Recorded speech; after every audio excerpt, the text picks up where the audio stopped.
by the way, the logo. Oh, no, wait, I don't know how to do that. Well, we're not the movie buff specialists. There we are. Survivor specialists, John and McKenna are back, and we are discussing this episode of 45, but in the past. I'm excited to dive into this one. This is an interesting one. I think this is one of those interesting episodes that really makes our job as podcasters really difficult. Because with the specific show we have designed for ourselves. Yeah. Like, we're not reacting to the episode. We're not specifically, like, getting into everything that happens in the episode. We're specifically looking at Survivor through the past. So this episode is really hard for us as podcasters, but I also think that's what makes this episode great for us as spectators, because we are seeing so many things that we have never seen on Survivor before. Mm-hmm. Yeah. But we have seen this first thing that we're going to talk about, and that's just the tree mail to divide yourself up into groups or pairs. Typically we see it in pairs, but this time it was groups of 3. But we've seen that actually only in 3 seasons, as far as John and I could recall. Please let us know if there are some we missed. But Australia, they had to divide themselves into pairs, and they wrote down all the boys' names, and a girl picked a boy name instead of just like deciding who goes where. In Africa, they did the same kind of thing where they randomly drew pairs. And then in South Pacific, we have a little bit of a different kind of version where they had to divide themselves into twins for the Jack and Jill challenge. Yeah, surprisingly, somehow we've already talked about that episode this season. So don't worry, we don't have to talk about it again. But it's interesting because this feels like something. This is one of those things, and we've talked about it a lot in the new era, where it feels like something that's one of these things that happens a lot on Survivor. But when you actually go and you look for the receipts, most of the times when tribes are divided into pairs or like smaller groups, it happens at the challenge, and they're not told to do so beforehand without knowing what's going on. Right, exactly. Or like they do either the schoolyard pick or just randomly draw. But since it happened in back-to-back seasons of Australia and Africa, I think it sticks in our mind a little bit more. So I was like, when we were running through the seasons, I was like, nope, not in that one, not in that one. I was like, where is this like partner drawing? And it's like 2 iconic scenes and moments and episodes in Australia and Africa that you think it has happened more. So it's the Colby and Jerry Coral Reef reward, and then the Frank and Brandon movie theater out of Africa reward. Yeah. Out of Africa reward. So yeah, just impactful rewards. It's these moments, and we think of it. I think we think about these moments where people get paired up a lot. Like think about the Thailand fake merge, the right before the merge, or right before the swap in All-Star. Is it right before the swap or right before the merge? At one point, they pair up in All-Stars. It was the let's meet together and get and then swap. Yeah, they just swap, right? But the thing is like every time that happens, there's a mechanic that kind of determines how people... Right, like the body paint color in Thailand, in Thailand determined who you were talking to. You know, how you painted yourself in South Pacific was how you determined, and then you had to like rank yourself, I believe, in All-Stars within the tribe, and you know the people would then pair off that way, or you got to choose or something. I can't remember now. Yeah, it's so interesting because we think that these survivors are given a choice when we see these a lot, but really they're not, and they're told by producers, "Hey, do this," and it's like, "Oh, now you get to be paired up together, and now you're learning things."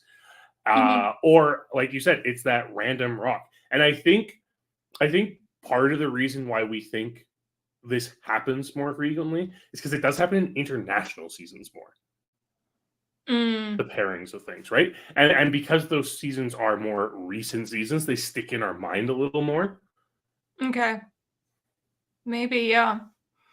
Um, so in this season, they kind of do a hybrid of the let's just pull a name out of a hat and I want to choose my people, because Drew kind of assigns them, you're pretty good, you're mid, you're not that great, and pairs and thruples everybody. Yeah, it's really fascinating to watch Drew take control in this situation in a way where he knows it's amenable to everyone, but he's actually setting himself up for success in the meantime. Even like if he doesn't win, he knows, okay, we don't know what's going to happen at this challenge. Like, there's no way they could know that the first group of 3 out was going to lose their vote. But like the way he made sure to set it up was so that his alliance still maintained power no matter the way it broke down. It was really fascinating seeing this type of thought process go into a selection when every other time survivors are told, okay, pair up, they leave it to chance to either make it fair for everyone or just to prevent infighting. Exactly. So now we get to the challenge that they had to pair up for, and the thing was, the first part of the challenge that we'll talk about is balancing the ball on the pedestal. And my instant flashbacks are Debbie. Oh no, Debbie, the balance beam. Yeah, it's one of the most iconic moments from Game Changers, I think, is that Debbie saying she's really good at balancing and then completely sucking at walking across a balance beam, and then ripping Brad Culpepper a new one for assigning her the balance beam.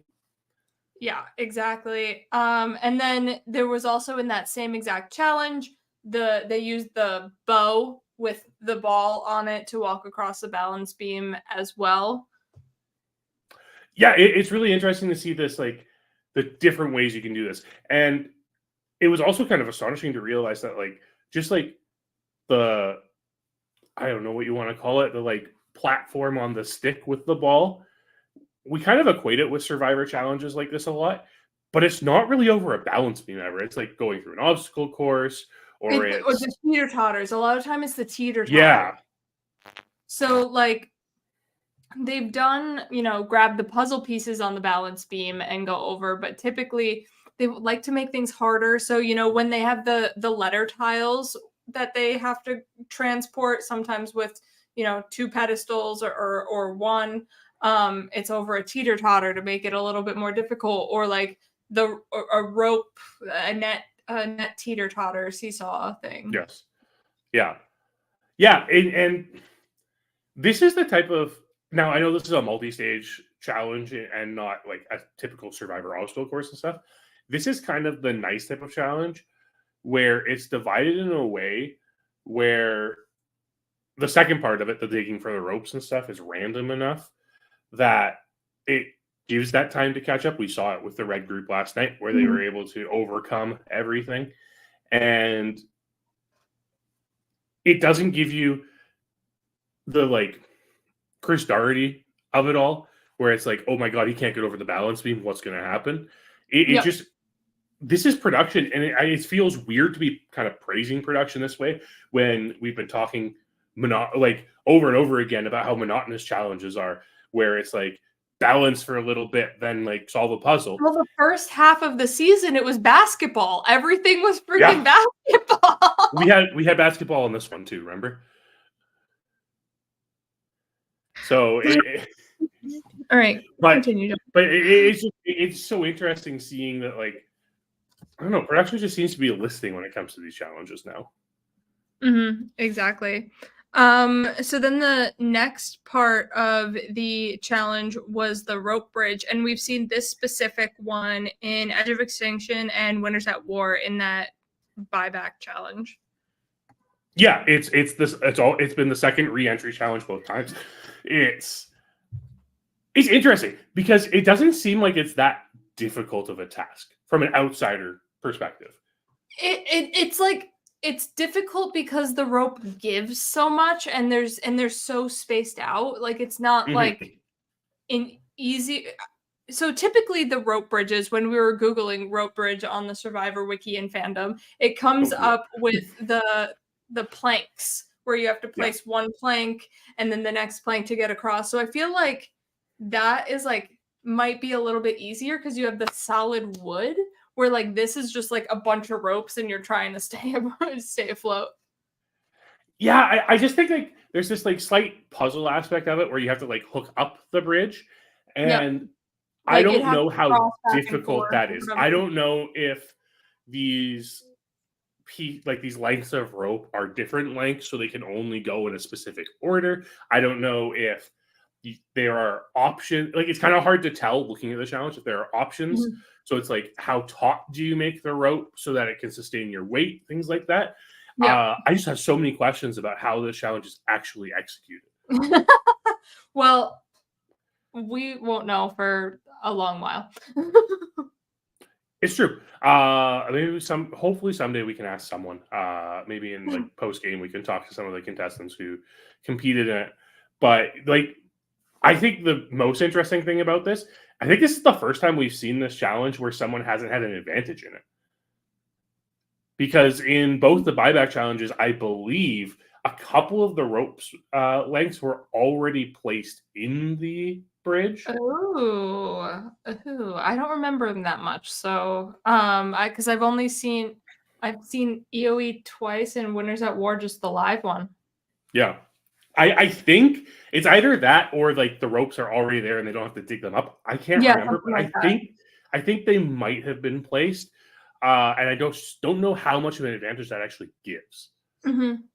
Next is the individual immunity portion of this challenge, and that's the finger disc. John, did you write down the name of it? This much. This much. This much. Yeah. And we've only seen it in Ko-Rong and HHH. In Ko-Rong, Kyle Jason won it, and then in HHH, Ashley won it. Now, I know what you're thinking, listening audience. Jeff did in fact say that this challenge has only been won by a woman. I don't know why, because Kyle Jason very much won this challenge in Ko-Rong, which is the first time they ran the challenge. We checked on Paramount Plus, like we literally rewatched the ending of this challenge because we were like, does Aubrey win it? Wait, I thought Kyle won it. And then wait, what? And then we rewatched it as like a little bit of that Mandela effect. Yeah, so I don't know who's feeding, because I'll be honest, like watching this episode, I'm like, Jeff's doing our job for us. Yeah. Good thing we fact check everything, because Jeff's just trying to lead us astray. Mm-hmm. So then we want to talk about people winning back-to-back immunities, because obviously now we see Bruce win back-to-back immunities, and it gets pointed out in Tribal Council, like this could be, are you worried that this is a big threat of yours? So we want to run down a few people who this happened to, that they were, once they had their immunity run was over, they were gone. So starting all the way back in Marquesas, we have Tammy, and she won 2 immunities back to back. She was supposed to go, but she won immunity. Supposed to go, won immunity, and then she got cut. Yeah, I think with Tammy, it's really interesting. I think Marquesas is one of those really interesting situations when we compare it to 45. So McKenna really just wanted to talk about Tammy. Yes. But always. I think like the interesting thing when we compare 45 to Marquesas is we did have essentially an alliance picking off the other side of a tribe, right? Like, it's not a Pagonging exactly, but it's pretty close. Yeah. And what we saw with Tammy is Tammy just ended up being the last person left in that opposing alliance because she won these immunities. Right. Well, the general, but anywho. So then we have Dara in Pearl Islands, and she won many immunities in a row, and they're like, this is going to be a threat, and also she's not in our alliance. Yeah, I mean, I think Dara is one of the interesting ones too, because Dara, I think just have the personality to win the game against any of the people in that final, because she gets cut at final 4. Right? So you have Lil, Johnny, and Sandra left. I don't think Sandra might have been able to, probably because she's Sandra, but Dara had such a good Any of the Morgan votes rapport go to with everyone. Dara. Yeah, that's the thing, right? Yeah. So she had to get cut. And like that's the interesting thing when going through multiple challenge winners. A lot of them happen at streaks towards the end of the season. Because they're less people. It makes sense that would be the way that this works out. But sometimes it ends up with somebody getting cut. Sometimes it ends up with somebody making their way to Final Tribal Council. Yeah, exactly. And someone who fell just short of that, obviously, Terry Dietz. I mean, impressive immunity run. And they were always trying to get him out. He was part of the Minority Alliance coming into the merge. And he was target number 1, but he always was immune, basically. Oh, he was immune for what, 6 weeks in a row and had a super idol the entire time? Exactly. Then you have Ozzy. So he's kind of like an exception where they wanted him out. But then once the mutiny happened and the I-24 was formed, he was imperative to numbers. So they couldn't get him out at any point. And also they were expecting a final 2 and couldn't get him out. So Ozzy is like one of those like asterisk exceptions where like, yes, they did want him out, but the numbers. Yeah, I mean, we've had a couple of those, right? Like we've had him, we've had obviously like Mike Holloway, we've had Brad Culpepper. Like we've had a few people who make their way to the end just skating by on consecutive immunity wins. Yeah. In Fiji, we have Boo winning a few immunities in a row, and he was kind of mumblings of targets, but he kept winning immunities. And then so once he didn't get that win, he was also out. Yeah, I mean, that kind of takes us to the next one, which is somebody who continues to win immunities, but still managed to get voted out in Micronesia. Eric won 3 consecutive immunities and then gave up immunity on the 3rd consecutive one to be voted out. Yeah, but that was a little bit of manipulation rather than like threat level. But think about it like this way though, right? Like winning those consecutive challenges in a row, like they were concerned about him as a threat to the point where they had to manipulate him to give up immunity so that they could get rid of him. True. Moving on to Tyson in Tocantins, he won right out of the gate, and people were like, "Oh my gosh, he is too funny. He's winning all of these challenges. We cannot get him further." Plus, you know, JT, Taj, Steven, they were all making inroads with Timbira, so Tyson had to go. Yeah, I mean, it's pretty obvious that he comes back and wins the game eventually. Why he needed to go out. Yeah. And then we have Joey Amazing, his first run in Worlds Apart. He is in the minority and winning some challenges, so obviously he has to go. But then there's Mike Holloway joining the 5-win club, but he skates his way all the way to final tribal council with those wins and some idols. Mike actually only won 3 immunities. Is he not part of the 5er? He's not. He only won 3. It's the idols that really came clutch. Yeah. I could have sworn. Okay, moving on. My fandom is slightly lowered now. Okay, just keep going.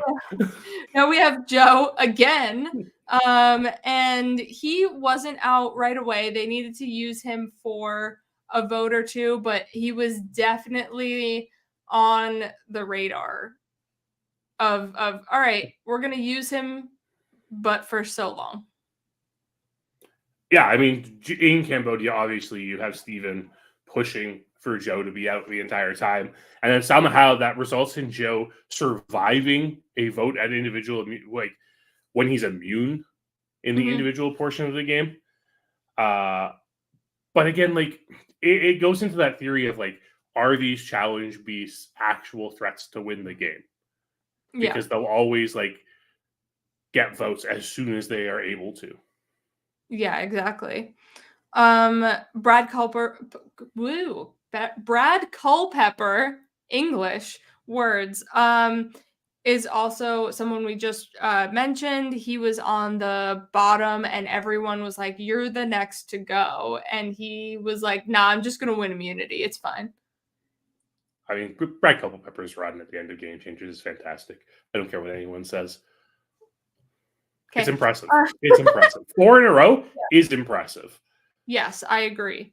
And then Wendell wins a bunch of immunities right at the end, and that's when Dom was going to cut him because that would be the right time to cut Wendell. But because of his immunity runs, Wendell stays in the game to win the game. Devins, he was always a target, but because of clutch immunity wins, he stays in the game. Yeah, his are really interesting because they come at the Wentworth and the War Dog boots, where I think were probably the points where he was in most danger of going home. And then it ends up shaking everything up for a point where he can survive longer. And then we have Aaron from IOI. Yeah. Again, this is kind of where it feels like, I don't know, I think Aaron's probably the most comparable to Bruce, where people want him out. Wins 2 right at the merge. And he's also a bigger boy. Yeah. I think like the big difference though is Bruce has an idol. And I don't know how that changes his longevity in the game. And then last but certainly not least is Michelle Fitzgerald. Saved herself with her second immunity win to get herself to the final. Yeah, exactly. Clutch. It's just clutch. And John, we have some little factoids about back-to-back immunities. With Caramoan being the first season to have people win back-to-back immunities. From Borneo all the way up to Caramoan. Yeah, like it took 26 seasons before someone didn't win back-to-back immunities.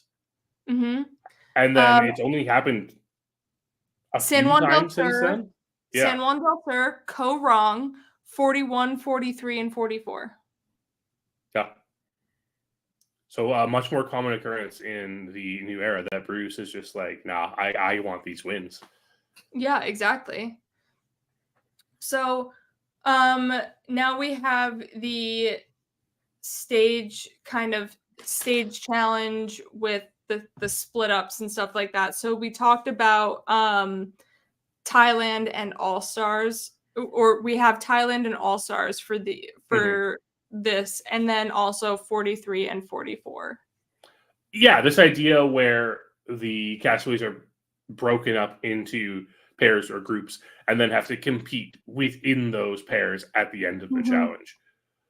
Yeah, so in Thailand, they have their partners, and then they go all the way to the end through this obstacle course, and then the first team to finish then breaks up, and they have to complete a puzzle as well as All Stars, and I believe All Stars was the car. If I'm correct, but maybe not. This podcast is making me realize I don't remember All Stars all that well. Phil would be so proud of me. Yeah, and then obviously 43 is Gabler. Yeah, it's and the then Gabler win. And then 44 was. What was 44? Moving on. Wow, we are rough today. We are rough. It's the extra day. It's the extra day throwing us off. I blame America. Yeah, and all that food has just gotten to my head. So now we have the scene of Dee, Drew, and Jake with the rice. How they basically eat all of the rice and are like, oh crap, you didn't set aside some for Jake. That's not good. So it's kind of like the coconut bandits in Blood versus Water, where people would find coconuts and like, oh man, a crab must have gotten into these, and it's all rotten. Yeah. So kind of that's more of stealing food from the island / them rather than like directly out of the pot. But yeah, but Tyson did the same thing. Like every time he would open a coconut, he would take some for himself before offering it to everyone else. I think it's just something. I think food consumption is actually one of the hardest things to manage in Survivor. Yep. Because there's not a lot of it, and you have to ration it out really well. And if I think eating is one of those things that I think a lot of people have a hard time not realizing when they're doing it. Yeah. So when you have Drew and Dee just talking about this and eating rice at the same time and not realizing that they didn't leave a bunch for Jake, I think it's just like one of those things that you just get really absent-minded about and kind of forget about while you're doing it. Yeah, true. We also have a moment in Redemption Island where Philip wants some of the crispy rice that's on the bottom, and everyone's like, no, that's for Rob. It's his favorite. He likes the crispy rice. And Philip's just like, okay, but I can have a little too. And they're like, no, this is for Rob. So really, Jake's getting a good deal here because he is getting that crispy rice at the bottom. Good crispy rice, exactly. So now we go to the reward with this chicken. Kendra talks about how this is the first time she's ever eaten not ever eaten a chicken, but eaten a chicken in 12 years, something like that. 15 years. Oh, 15 years. And so this is kind of a strategy that Ethan has put up, I believe in Winners at War, where he's typically, I don't know if it's vegan, but definitely vegetarian, and he will eat meat on Survivor to gain those calories and to be able to move forward in the game. It's really interesting because I don't know, like being a vegetarian going on a Survivor, I think you have to make these compromises, right? Of this idea of like nutrition and energy versus the morals that you're sticking with being a vegetarian.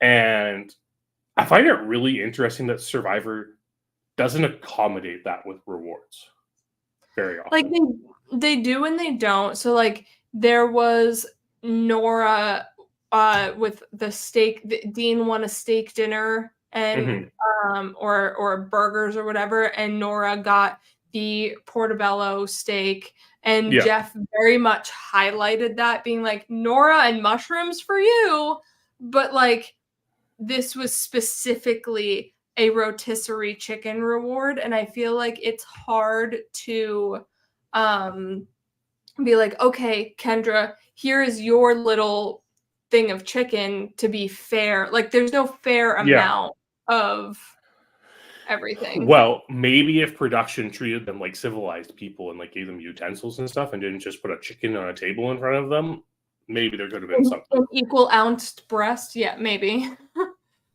And then, there's Kimmy in Outback. Outback, you say? We're watching that for the Patreon. We are watching season 2, Australian Outback, episode 10, Honeymoon or Not. So tune in to the Patreon either today or tomorrow, whenever Phil posts this. Post the rewind episode over there. So Kimmy is a vegetarian and can't eat meat, so she can't eat the brain that this eating challenge has in it. And that's one of those moments of, do I compromise my vegetarianism for this immunity win and maybe $1 million? Or do I not eat the brains and we lose the point? You know what, McKenna? I think I do it. I gotta be honest. I was once, it was personal story time. I was once in a morality class in university. I posed a question once where someone's response was, "I really hope I don't have to worry about you saving my life one day." Yeah, it was a pretty brutal class. But I think I'm willing to compromise my morals for the betterment of my tribe and Survivor. Yeah, and also it's the betterment of yourself. You're immune and don't have to worry about going Yes. home. um so then now the last set of 3, we have the math logic puzzle over on the journey. So this is, similar to the journey we had earlier this season with the other type of puzzle. And I'm liking these journeys where they actually have to do something. But it's kind of like they're pulling from the challenge and not Survivor for these Yeah. for this specific journey, where it's like a math logic puzzle where the only kind of likening we could do is maybe token chains with that like spinning math problem.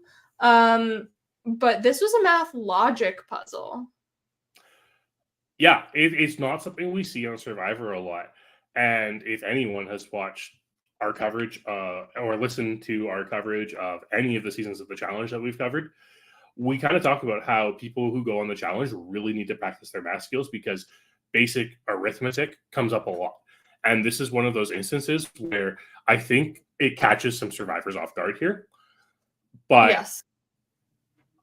also, this is like, if you I know I heard a lot of people pausing the episode at this point to check to see what the question was so that they could try to solve it themselves. And they were able to do it in the time that they showed everything on the episode.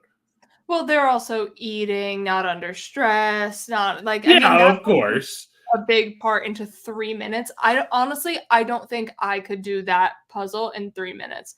I'm not good at math, and sometimes like counting is hard. So I give props to Austin for actually completing it, and then Katura and Emily for like getting as close as they did, because I think I would be lost on what to. There's just so many possibilities. Like, I like a combo lock. There's only a certain number of possibilities that this could go in, but like you could pair so many numbers together, and it's true. maddening. Yeah, I know, absolutely. But I'm just gonna say, I don't know what Survivor's production or Survivor Productions budget for hourglasses was, but there have been a lot of them in this new era. Well, yeah, because they had, like you said, in our chat, they had back stock of hourglasses, so they got to use them somewhere. Yeah, but there are a lot of hourglasses being used nowadays. It's a little triggering. So now one quick note from Kendra, and she calls Julie Mama, and we've had a couple of mamas on this series. So we have Mama from Marquesas, and obviously Mama C from Worlds Apart. Man, we're talking a lot of Marquesas and Worlds Apart. Yeah, I mean, that's just what 45 is harkening back on, I guess. But this is like the term of endearment that's often bestowed upon the older female characters, right? Even if it's not like actually the name Mama, you also have like the tribe mom, someone like Laura Moret in Samoa, right? Like it's just this moniker that is bestowed upon this archetype of player. Yeah, exactly. And so now I have a question for all you viewing or viewing later. Why can't the easy vote just happen? I have played Survivor before, not obviously CBS Survivor and a very condensed version of it, but I'm all for, if this is the easy vote, let's just get them out. Oh, they're the only one remaining from their tribe. Let's just get them out. Like it, yes, could they be a number? Sure. But if you're in the majority, like D, like Julie, like Austin, like Drew, just let Jake go. What's he going to do? Nothing. He can't do anything. He doesn't have a shot in the dark. He doesn't have an idol. He doesn't have anything. As far as you know. And I think that's the important thing. I think this idea of like going with the flow and taking the easy vote is a very old school way of thinking. It's a way of thinking from like a pre-advantage era of Survivor. Because I mean, like, it bleeds a little bit over in those like teen seasons as well, but the easy vote is too predictable in an era where there are advantages. And like, even the fact that Jake doesn't have an idol, they know Bruce has an idol and he can play it, right? But on top of that, I think it's just a matter of the self-serving nature of the game, where you want to do something to position yourself better, and it's just about those little percentage points, right? But if that causes a rift between Julie and Dee of like nobody, like obviously Julie was willing to go with what Dee wanted here, but if neither of them were like, if that like rubbed Julie the wrong way, that could cause Julie to leave the group and then all of a sudden they're in the minority. Like I get that you want to further your game, but also you don't want to put a rift between alliance members, and Jake isn't helping your game nor hurting your game, but it would make an alliance member happy. It's a give and take. Like Survivor's always a give and take. You have to be willing to make sacrifices for other people if those people are more valuable to your game. I think the question here becomes, is Jake on a flail, like a completely fallen apart bellow, more useful in the long run for Dee than Julie is? Because I think that, and obviously we have the dramatic irony of knowing that Julie intends to go to final tribal council with Dee based on what she said in confessional yesterday. Mm-hmm. But essentially, like, how are these players differentiating their games matters when it comes to the jury, like pitching your case to a jury here, right? Like, you have to be able to differentiate your game. It's one of those big things that we've seen time and time again, is this idea of what makes you different than the person sitting beside you. And if they're just going along with each other, making and agreeing, there's nothing to differentiate them. And I think that's the way Dee's thinking now. Mm-hmm. She's not articulating it in confessional as far as we can tell. But what it comes down to is Dee specifically wanted the person who said her name. She is putting herself above the rest of her alliance, and probably thinking of a way where it's like, if Jake is losing all numbers, he has to come to someone, and maybe I can use that later. Yeah. And then I guess the secondary point is, going after Kendra. She's kind of like the random girl boot, where Bruce is the obvious target but is immune. Jake is then the next obvious target. So they're going to target Kendra here. Like, it's, why don't we target Jessica and not Cole? Yeah, exactly. Yeah, I think it's just a product of living in a time where idols exist. Yeah. So, this leads us to Tribal Council, where we hear Caleb whisper, Bruce has been safe for 16 out of 17 days, and there's only a few people who have had that happen to them. And Tom in Palau was vulnerable for like 1 or 2 tribal councils. There were 2 tribal councils. There were 2 tribal councils where Ian won instead of Tom. Yeah. And then obviously Joey Amazing, he has won straight out through the pre-merge and then won individual immunities. So he's obviously been safe for lengthy amounts of time. And then you have those tribes that don't go to tribal until the merge, and they're safe for the majority of the game as well. Yeah, someone like what was it, Michelle Fitzgerald, who like happened to swap and go wrong to the right team, the right tribe. Yeah, right. Like, it happens sometimes. It's, again, we see it happen more in seasons where there are 3 tribes, so more people get immunity. But it's one of those interesting things. And again, it's why pinpointing who your target is so important in Survivor. Yeah. Well, that is our show today, everyone. It was a rough one, but thanks for hanging in there. Remember, watch episode 10 of Australian Outback Season 2, Honeymoon or Not. We are comparing that episode to this episode of 45. And John, what's up with the specialists? Well, as always, Phil and Alexa are here to recap the episode right after it airs every single week. Phil's after show may have gone up today. It might go up a little later. He wasn't recording it because of Thanksgiving yesterday, so he was giving a little minute to sit on it, but that should be up for $20 patrons at some point in the next day or two. Predictions and power rankings this week is Adam Klein. That's going to be on Monday at 9 p.m. Eastern. Should be a really good one. It's always great to have Adam on the podcast. He brings great insight, and who knows? Maybe he can talk to us about casting a little bit for this season. And then there's also the Q&A and the retro just dropped as well. To become a patron, listen to John, myself, Phil and Alexa. There's so much content coming up, as well as new content starting in the new year. So check out your Patreon subscriptions, and to those people who aren't patrons yet, go look at the new stuff that's coming your way, and it's a lot. It's a lot. We are making it's a revamp. It's very worth it come January.